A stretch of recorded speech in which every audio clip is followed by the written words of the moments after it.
நீங்கள் 444 அப்படிங்கிற angel number ரிப்பீட்டடாக பார்க்கிங்களா? அப்போ இந்த ரீடிங் உங்களுக்காக தான். 4னாலே ஸ்டெபிலிட்டி, ஒரு செக்யூரிட்டி தான்.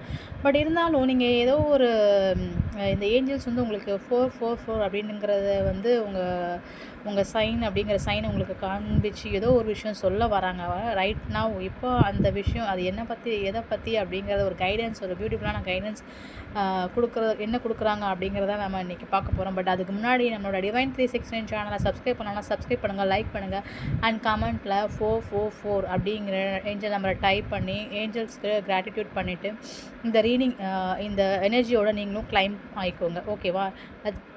அதுக்கு முன்னாடி நான் உங்களோட லக்ஷ்மி, உங்கள் favourite tarot reader, spiritual healer, reiki grand master. இப்போ வாங்க நம்ம ரீடிங்குள்ளே போகலாம். ஓகே. என்னவோ ஒரு விஷயம் பாஸ்டான விஷயத்த நினச்சிட்டு அவன் அப்படி பண்ணிட்டானே, இப்படி பண்ணிட்டானே, நீங்கள் தூக்கம் இல்லாமல் ரெஸ்ட்லெஸ்ஸாக இருக்கீங்க. உங்களுடைய எமோஷன் அதை திருப்பி நீங்கள் இன்றைக்கி கூட இந்த மேனிஃபெஸ்டேஷனுக்கு கூட இது வந்ததுன்னு நினைக்கிறேன். ரீசெண்டாக ஒரு வீடியோ பண்ணப்போ கூட இதே மாதிரி எமோஷன் தான் எனக்கு காமிக்குது. பார்க்குறவங்க நிறைய பேர் எமோஷன் வைஸாக லாக் ஆகிருக்கீங்க அவங்க அப்படிங்கிற மாதிரி தான் இதை சொல்கிறாங்க. ஸோ வந்து என்ன சொல்ல வராங்கன்னா, அவங்க பாருங்கள், இந்த குயின் ஆஃப் பென்டக்கிள்ஸ் கார்டு வந்து ஏற்கனவே வந்ததுன்னு சொல்லிட்டு திருப்பி ஷஃபில் பண்ணால் மறுபடியும் இதே தான் வருது. ஸோ வந்து ஸ்ட்ராங்காக உங்களுக்கு என்ன சொல்ல வராங்கன்னா, வாழ்க்கை வந்து ஸ்டேபிளாகவும் செக்யூராகவும் மாறப்போகுது.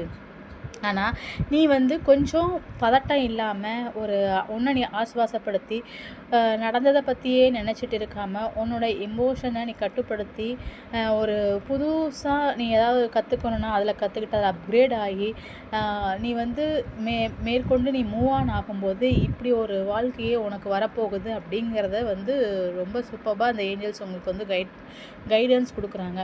ஸோ நீங்கள் வந்து என்னன்னா இப்போ நடந்ததே பற்றி நினைக்காம ரொம்ப ரெஸ்ட்லெஸ்ஸாக இருக்கீங்க. ஒரு ஆன்சைட்டி, ஒரு டிப்ரெஷனுக்குள்ளே இருந்து அந்த மாதிரி இதுலேருந்து நீங்கள் வெளியில் வரணும். வெளியில் வந்து உங்கள் எமோஷன்ஸை கண்ட்ரோல் பண்ணி நீங்கள் நிறைய உங்களுடைய ஸ்கில்ஸை வந்து நீங்கள் இன்னும் அப்கிரேட் பண்ணி நீங்கள் அதை இம்ப்ளிமெண்ட் பண்ணும்போது ஏதாவது ஒரு விஷயம் நீங்கள் செய்யணும்னு நினைக்கிறீங்களா, படிக்கணும்னு நினைக்கிறீங்களா, கற்றுக்கணும்னு நினைக்கிறீங்களா, அதை நீங்கள் பண்ணிவிட்டு அதுலேருந்து அதை அப்படி பண்ணிவிட்டு கொஞ்சம் வெயிட் பண்ணும்.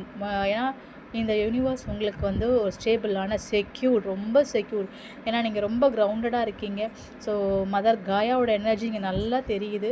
ஸோ நீங்கள் வந்து கண்டிப்பாக 444 டைம் அந்த எனர்ஜியை கிளைம் பண்ணிக்கோங்க. டைப் பண்ணி கண்டிப்பாக சப்ஸ்கிரைப் பண்ணுங்கள். அந்த ரீடிங் உங்களுக்கு எப்படி இருக்குன்னு கமெண்ட்டில் சொல்லிவிட்டு உங்கள் ஃப்ரெண்ட்ஸ் அண்ட்